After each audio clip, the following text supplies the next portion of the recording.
تو میرے خیال سے بہت مشکل ہوتا ہے. کتنا ٹائم کنزیوم کرتی ہے یہ گیم؟ کیونکہ ظاہر سی بات ہے ینگسٹرز اس فیلڈ میں آنا چاہتے ہیں. کچھ لوگ آپ کی ایج کے لوگ ہوں گے جو اس ٹائم بیٹھے سوچ رہے ہوں گے کہ وائی ناٹ ہم لوگ بھی اس گیم میں آتے ہیں, اور بہت سارے بھی چھوٹے بچے بھی دیکھ رہے ہوں گے جو سوچتے ہوں گے کہ کل کو ہم بھی بیڈمنٹن کے پلیئر بن سکتے ہیں.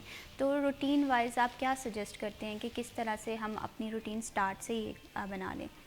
جی مشکل تو ہے, لیکن یہ ہے کہ ہر بندہ کر سکتا ہے. اگر کوئی سوچ لے کہ میں, اگر کسی کا گول ہو کہ میں نے چیمپئن یا اس طرح نیشنل چیمپئن بننا ہے یا بیڈمنٹن میں پروفیشنل کھیلنا ہے, تو یہی ہے کہ بس محنت کرتے رہیں, گیو اپ نہیں کرنا, کہیں بھی لگے رہیں, تو اللہ پاک محنت کا صلہ تو دیتا ہی ہے. بالکل, ایک پلیئر ہے وہ ہار سے بھی میں سمجھتی ہوں زیادہ سیکھتا ہے, ہار سے زیادہ سیکھتا ہے, مجھے بھی ایسا لگتا ہے. تو کبھی ایسا ہوا ہے کہ آپ نے کسی کھیل کے لیے پوری تیاری کی ہے لیکن انفارچونیٹلی سم ٹائم ایسا ہوتا ہے کہ سچویشن ہمارے حق میں نہیں ہوتی ہے, ظاہر سی بات ہے کہ سامنے والا بھی کھیلنے کے لیے آتا ہے, تو اس فیلئر کو کس طرح سے آپ نے ڈیل کیا؟ بالکل, مجھے بھی ایسا لگتا ہے کہ ہار سے انسان بہت کچھ سیکھتا ہے, کیونکہ میں شروع میں بہت ہارا ہوں, بہت ایسے میچ بھی ہارا ہوں کہ جب میں ان پلیئر سے بہتر بھی تھا, لیڈ کر رہا ہوتا تھا, لیکن وہ پریشر کی وجہ سے میں وہ میچ ہار جاتا تھا. اس وجہ سے جو پہلا ایونٹ تھا میرا, جو میں پہلی بار چیمپئن ہوا ہوں 2023 میں, اس کی مجھے بہت خوشی ہوئی تھی, کیونکہ میں وہ بہت ہارنے کے بعد بہت زیادہ ایسے میچز جو میں جیت رہا ہوتا تھا اور پریشر کی وجہ سے صرف ہار جاتا تھا, تو وہ تو اس پریشر کو آپ نے کس طرح سے ہینڈل کیا؟ کیونکہ مجھے لگتا ہے کہ صرف آپ کا مسئلہ نہیں ہے, بہت سارے ٹیلنٹڈ لوگ صرف اس وجہ سے پیچھے رہ جاتے ہیں. میرے خیال سے میچ ٹیمپرامنٹ ہونا بہت ضروری ہے, اور دوسرا یہ کہ مجھے جو لگتا ہے کہ ہمارے ٹورنامنٹس بہت کم ہوتے ہیں. اب اگر مجھے پتا ہو کہ اس ٹورنامنٹ میں نہیں پرفارم کر سکتا, 1 مہینے بعد ایک اور ٹورنامنٹ آ رہا ہے, تو وہ میں مینٹلی اس طرح پریپیئر ہوں گا کہ یار چلو اس میں نہیں تو میں اگلے میں کر لوں گا. لیکن یہاں ہوتا ہے کہ تقریباً 6 مہینے بعد, 5 مہینے بعد اس طرح, اور 5-6 مہینے ہم پراپر ٹریننگ کر رہے ہوتے ہیں, اور اس کے بعد جب آپ کو پتا ہو کہ یار اس میں نہیں تو میں اگلے مجھے 6 مہینے بعد ٹائم ملنا ہے, تو پھر وہ ذرا ہوتا ہے مشکل. بالکل اسی طرح سے, اور ساتھ ساتھ چیزیں جو ہے وہ ظاہر سی بات ہے جب آپ کا ایکسپوجر بنتا ہے, جب آپ ڈفرینٹ لوگوں سے مل رہے ہوتے ہیں, تو یہ چیز بھی کوپ اپ ہوتی ہوئی دکھائی دیتی ہے. عامر صاحب, آپ حکومتی سطح پہ کس طرح سے دیکھتے ہیں اس گیم کو؟ حکومتی سطح جیسے کہ آپ انٹرنیشنل چیمپئن رہ چکے ہیں, تو حکومتی سطح پہ کتنی پرومیننس مل رہی ہے اس گیم کو؟ حکومتی سطح پہ تو خیر میں حکومت کے اینڈ پہ صرف ایک بات کا ہمیں پرابلم ہے کہ یہ جو پاکستان سپورٹس بورڈ اور پاکستان اولمپک کی آپس کی لڑائی کی وجہ سے ہر گیم ہی اس وقت پرابلم میں ہے. 2 فیڈریشنیں بنی ہوئی ہیں, پلیئروں کو موقع نہیں مل رہا, نہ وہ مطلب آپس میں ایک دوسرے کو کام نہیں کرنے دے رہے. تو مجھے تو خیر سمجھ نہیں آتی کہ اس فیڈریشنز کے جو ٹائٹلز ہیں ان میں کیا ایسی چیز ملتی ہے کہ وہ چھوڑتا ہی کوئی نہیں ہے, بلکہ میں تو یہ کہوں کہ مر کے ہی چھوڑتے ہیں, ویسے کوئی نہیں چھوڑتا. تو یہ پرابلم ہے. باقی جتنے بھی گورنمنٹ کا یہ کام نہیں ہوتا, گورنمنٹ یہ فیڈریشنز اسی لیے بنائی جاتی ہیں کہ وہ اپنے پلیئرز کو فیسیلیٹیٹ کریں, ٹورنامنٹس کروائیں, جو بھی کرنا ہے. گورنمنٹ تو زیادہ زیادہ کیا کر سکتی ہے, NOC دے سکتی ہے. آپ نے ٹیم باہر بھیجنی ہے, NOC دے دے گی. اب وہ یہ تو نہیں آپ کہہ سکتے کہ بھائی گورنمنٹ پیسے بھی لگائے, گیم میں تو اتنی ہے کہ کس کس پہ پیسے لگائے, ان کے اور بہت چیلنجز ہیں. تو فیڈریشنز کا کام ہے کہ یہ سارا کچھ کرنا. بالکل عامر صاحب, جیسے ابھی تھوڑی دیر پہلے ہم بات کر رہے تھے کہ فیصل آباد سے عرصہ دراز سے کوئی بیڈمنٹن کا ایونٹ ہی نہیں ہوا. پھر ہم یہ دیکھیں کہ پاکستان لیول پہ تو یہ گیم پرومیننٹ ہو رہی ہے, لیکن فیصل آباد کے لوگ اتنا ٹیلنٹ ہونے کے باوجود بھی انہیں اپنا ٹیلنٹ شو کرنے کے لیے اس طرح سے اپرچونیٹیز نہیں مل رہی ہیں. تو بینگ اے کوچ اور being a specialist in that field, آپ کیا سمجھتے ہیں کہ کس طرح سے ہم ان تمام چیزوں کو کوپ اپ کر سکتے ہیں تاکہ ہمارا جو ینگ ٹیلنٹ ہے وہ بھی مایوس نظر نہ آئے؟ میں نے یہ پہلے بات کی ہے کہ یہ جو فیڈریشن ہے وہ اس کے لیے ٹورنامنٹ زیادہ کروانا یقین کرے کوئی مسئلہ ہی نہیں ہے. یہ 6 تو ٹورنامنٹ سال میں ہو ہی سکتے ہیں, کیونکہ جو آپ کے جو ووٹ دیتے ہیں آپ کو ان پہ آپ پابندی لگا دیں. پنجاب, سندھ, بلوچستان, یہ سارا سال میں 4 تو یہ ٹورنامنٹ سکتے ہیں. پھر ہمارے پاس آرمی ہے اور وابڈا ہے جو ہمیں ووٹ کرتی ہے, وہ ایک ٹورنامنٹ سال میں کروا سکتی ہے. تو یہ تو ایشو ہی کوئی نہیں ہے کہ ٹورنامنٹ زیادہ نہ ہو. تو اب یہ فیڈریشن کے سائڈ پہ ہے کہ وہ مجھے نہیں پتا کہ کیا سچویشن ہمیں فیصل آباد میں دیکھنے کو مل رہی ہے یا باقی شہروں کی بھی یہی صورتحال ہے؟ ساری جگہ ہی ایسے حالات ہیں کہ جو فیڈریشنز میں لوگ بیٹھے ہیں ان کا کوئی انٹرسٹ نہیں ہے کہ وہ ٹورنامنٹ کروائیں یا نہ کروائیں. انہیں یہ ہے کہ بس سال میں 4 سال بعد جا کے فیڈریشن کو اوپر جو فیڈریشن ہے پنجاب یا اس کو صرف انہوں نے ووٹ دینا ہے, تو اس کے بعد انہیں 4 سال کسی نے نہیں پوچھنا. تو یہ ہمارا پرابلم ہے. بالکل اسی طرح سے اپرچونیٹیز ہونی چاہیے تاکہ ہم ٹیلنٹ کو کیپچر کر سکیں. پتہ نہیں کتنا ٹیلنٹ ہے صرف اس وجہ سے ویسٹ ہو رہا ہے. کچھ لوگ نا امید ہو جاتے ہوں گے کہ شاید اس گیم میں ہمیں شو کرنے کے لیے وہ اتنی اپرچونیٹیز نہیں موجود. آپ کس طرح سے دیکھتے ہیں احمد, اگر پلیئرز کے ایشوز کے حوالے سے بات کریں, کرائسس کے حوالے سے بات کریں؟ سب سے پہلے تو یہی ہے کہ ٹورنامنٹس نہیں ہوتے پاکستان میں. سال میں بہت مشکل سے دو سے تین ٹورنامنٹ ہو جاتے ہیں زیادہ سے زیادہ. تو زیادہ سے زیادہ ٹورنامنٹ ملنے چاہیے پلیئرز کو. اور اس کے بعد ابھی اگر میں ابھی نیشنل چیمپئن ہو گیا ہوں تو اس کے بعد یہی ہوتا ہے کہ میں 3 دفعہ نیشنل چیمپئن ہوا ہوں, اور مجھے کوئی ابھی تک انٹرنیشنل ٹور یا اس طرح کی کوئی چیز نہیں ملی. تو یہی چیزیں ہیں جو بندے کو کرتی ہیں کہ بالکل, اور یہ چیزیں آپ کو پرومیننسی بھی دے رہی ہوتی ہیں, آپ کو امپورٹنس بھی دے رہی ہوتی ہیں, اور کہیں نہ کہیں آپ کو یہ احساس ہو رہا ہوتا ہے کہ آپ جس گیم میں ہیں, جس کھیل کو آپ کھیل رہے ہیں وہ آپ کے لیے بنے. فردر پیچھے اس پہ بات کریں گے وقت بریک کا. اسٹے ود اس.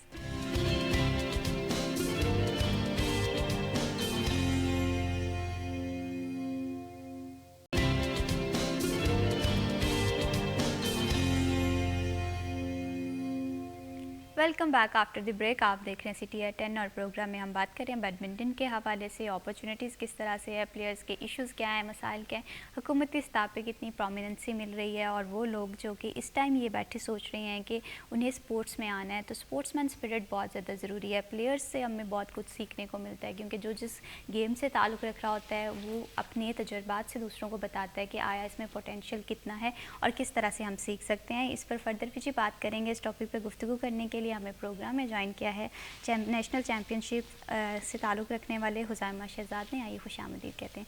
السلام علیکم. وعلیکم السلام. کیسے ہیں حزیمہ؟ الحمدللہ fit. Thank you so much for being here. سب سے پہلے حزیمہ یہ بتائیں کہ آپ نے کب سے بیڈمنٹن اسٹارٹ کی, کیسا ایکسپیرینس رہا آپ کا؟ میں نے تقریباً 4-5 سال سے بیڈمنٹن کھیل رہا ہوں. پہلے میں اپنے جڑا والا میں کھیلتا تھا, تو اس کے بعد ابھی فیصل آباد آیا ہوں ریسنٹلی, تقریباً 2 سال ہوئے. تو کیسا رہا ایکسپیرینس؟ فیملی نے کتنا سپورٹ کیا؟ عموماً ایسا ہوتا ہے کہ جب بھی ہم سپورٹس کے حوالے سے بات کرتے ہیں, بہت سارے پیرنٹس کا یہ مائنڈ سیٹ ہوتا ہے کہ اسے ایز اے کریئر نہیں ہم لے سکتے ہیں. کریئر کے لیے ایک اسٹوڈنٹ کے پاس ڈگری بھی ہونی چاہیے. ہاں, اسے پارٹ ٹائم ایک ایکٹیویٹی کے طور پہ ضرور لیا جا سکتا ہے. تو آپ کے پیرنٹس کا کیا کہنا تھا اس حوالے سے؟ جی, مطلب یہ بات ان کو سوچنی چاہیے کہ ہر انسان جو ہے وہ ہر چیز کے لیے نہیں بنتا. تو اگر ہم اسٹڈی میں اچھے نہیں ہیں تو اس کا مطلب یہ نہیں کہ ہم کچھ بھی نہیں کر سکتے. ہم سپورٹس میں اچھا کر سکتے ہیں اگر ہم محنت کریں تو اسی لیے مجھے لگتا تھا کہ میں سپورٹس میں اچھا کر سکتا ہوں, تو میں نے مطلب کوشش بھی کی, اور الحمدللہ ان کی بھی پوری سپورٹ تھی اس میں. ٹھیک ہے, کیسا جا رہا ہے آپ کا ایکسپیرینس؟ لائک ایسا ہوتا ہے کبھی کبھی کہ انسان سوچتا ہے کہ آیا کہ اس میں اتنی اپرچونیٹیز نہیں ہیں, اس میں پوٹینشیل تو ہے, لیکن کہیں نہ کہیں جیسے ابھی ہم بات کر رہے تھے کہ ٹورنامنٹ نہ ہونے کے برابر ہیں. کبھی آپ کو ان تمام چیزوں نے نا امید کیا ہے, یا آپ نے ان چیلنجز کو کس طرح سے کاپ اپ کیا؟ بالکل, مطلب انسان ہوتا ہے کہ اگر آپ بہت زیادہ محنت کریں اور آپ کو اتنا ریوارڈ نہ ملے تو انسان کو مایوسی تو ہوتی ہے, لیکن بس خود کو کنٹرول کرنا پڑتا ہے, کیونکہ شوق بھی ہے اور فیملی کی سپورٹ بھی. اچھا, مجھے یہ بتائیے حزیمہ, وہ مومنٹ کیسا رہا جب آپ نے پہلی دفعہ آپ کورٹ میں اترے اور آپ نے مقابلہ ون کیا؟ تو کیسا ایکسپیرینس رہا, کیسا فیل ہوتا ہے؟ اچھا ایکسپیرینس ہوتا ہے کہ ایک انسان جو محنت کرے اور اس کو اس کا پھل مل جائے, تو یہ بہت بڑی بات ہوتی ہے ایک پلیئر کے لیے. اس میں کنٹینیوٹی کتنی شامل ہوتی ہے؟ اکثر یہ پلیئرز بات کرتے ہیں کہ ہمیں اپرچونیٹی نہیں ملتی, ہم عرصہ دراز سے پریکٹس تو کر رہے ہوتے ہیں, لیکن اپنا ٹیلنٹ شو کرنے کے لیے سم ٹائم جب مقابلے آتے ہیں تو موقع نہیں دیا جا رہا ہوتا ہے. تو آپ کے ساتھ اگر کبھی ایسی سچویشن ہوئی ہو تو آپ نے کیسے کاپ اپ کیا؟ موقع انسان خود بناتا ہے, موقع آپ کے پاس چل کے نہیں آتا, موقع انسان نے خود بنانا ہوتا ہے. آپ کی بہتر پرفارمنس آپ کو موقع دیتی ہے, تو وہ تو نہیں کوئی روک سکتا. آپ کی بہتر پرفارمنس آپ کو خود موقع دے گی. بالکل اسی طرح سے سم اپرچونیٹیز جو ہیں وہ کریٹ کرنی پڑتی ہیں, اور کچھ اپرچونیٹیز موجود ہوتی ہیں. اس میں صرف ضرورت اس چیز کی ہوتی ہے کہ آپ کی نیت کتنی صاف ہے, آپ کتنے ہارڈ ورک اور کتنا اسٹرگل جو ہے وہ بیئر کر سکتے ہیں. اس کے ساتھ ساتھ احمد, آپ ان تمام چیزوں کو کس طرح سے دیکھتے ہیں؟ اگر ہم بیڈمنٹن کے حوالے سے بات کریں, اس میں آپ کا فوکس بہت زیادہ امپورٹنٹ ہوتا ہے, آپ کی فزیکل ہیلتھ بہت امپورٹنٹ ہوتی ہے, آپ نے ڈسپلن ہو کر رہنا ہوتا ہے. تو ان تمام چیزوں کو ایک ساتھ لے کر چلنا آج کے دور میں جہاں پر اتنی زیادہ ہم دیکھتے ہیں کہ مس گائیڈنگ بھی موجود ہے, مس لیڈنگ بھی موجود ہے, تو کس طرح سے آپ سجیسٹ کرتے ہیں کہ وہ لوگ جو کہ اس گیم میں آنا چاہتے ہیں تمام چیزوں کو ایک ساتھ لے کر چلیں؟ جی بالکل, سب سے پہلے تو ڈسپلن بہت ضروری ہے, کیونکہ یہ گیم بھی کچھ ایسی ہے کہ آپ کو 100% اپنا دینا پڑتا ہے اس میں. اور سب سے بڑی بات ہے کہ سپورٹس ہر انسان کو کرنی چاہیے, کیونکہ اس وجہ سے بندہ اور بہت ایکٹیویٹیز سے بچا رہتا ہے. آج کل کے دور میں جو مطلب اگر کوئی نہیں کھیل رہا تو وہ موبائل میں یا اس طرح ٹائم ویسٹ کر رہے ہیں دوسری جگہ پہ. لیکن اسپورٹس انسان کو بہت کچھ سکھاتی ہے اور اس سے انسان دوسری سرگرمیوں سے جو غلط ہے ان سے بچا رہتا ہے. اس کے ساتھ ساتھ احمد یہ بھی بتائیے گا کہ جب بھی ہم گیمز کے حوالے سے بات کرتے ہیں تو بہت سارے لوگ یہ دیکھتے ہیں کہ آیا یہ بہت زیادہ کوسٹلی تو نہیں ہے, آیا یہ بجٹ فرینڈلی ہے, کیا ہم ان تمام چیزوں کو لے کر ساتھ چل سکتے ہیں. کیونکہ اگر ہم تھوڑا سا ہمارے ڈائنامکس کو اسٹڈی کریں, ہمارے جو پلیئرز ہیں وہ عموماً ایسے طبقے سے آتے ہوتے ہیں جو کہ مڈل کلاس ہوتا ہے, تو کیا بیڈمنٹن ایسی گیم ہے کہ جو تمام لوگوں کے لیے کر سکتے ہیں تمام لوگ؟ مجھے لگتا ہے کہ یہ باقی گیموں سے تھوڑی سی کافی مہنگی ہے, کیونکہ اس میں کرکٹ وغیرہ یا فٹ بال دوسری چیزوں میں اتنا نہیں ہے جتنی یہ مہنگی ہے نا, تو کافی مشکل ہوتا ہے مینیج کرنا. ہاں ہم نے بھی جب شروع کی تھی تو نہیں آئیڈیا تھا کہ اتنی مشکل ہے کہ نہیں, لیکن یہ ہے کہ آپ کو اگر تھوڑا بہت فیملی سپورٹ کر رہی ہو اور شروع میں اسٹرگل تو ہوتا ہی ہے لیکن پھر ریوارڈ بھی ملتا ہے. اس فیلڈ کو کریئر بنایا جا سکتا ہے؟ جی بالکل بنایا جا سکتا ہے, اگر تھوڑا سا ہمیں اور گورنمنٹ یا ہماری فیڈریشن سپورٹ کرے تو ایک بہت اچھا کریئر انسان کا بن سکتا ہے. کیونکہ اگر ہم دیکھیں نا کہ ہم تھوڑے سے پیرنٹس کی سائیکی کو تھوڑا سا اسٹڈی کریں یا ہم جس سوسائٹی میں رہ رہے ہیں تو ہمارا یہ ہوتا ہے کہ اگر آپ کے پاس آپ اس ایج تک پہنچ گئے ہیں, آپ 25 تک پہنچ گئے ہیں, تو اب اس کا مطلب ہے کہ اب آپ کو ارن کرنا شروع کرنا چاہیے. تو یہ تمام چیزیں اگر ہم بیڈمنٹن کے پوائنٹ آف ویو سے بات کریں کہ جو لوگ اسے کریئر بھی بنانا چاہتے ہیں تو اس میں اتنا پوٹینشیل ہے.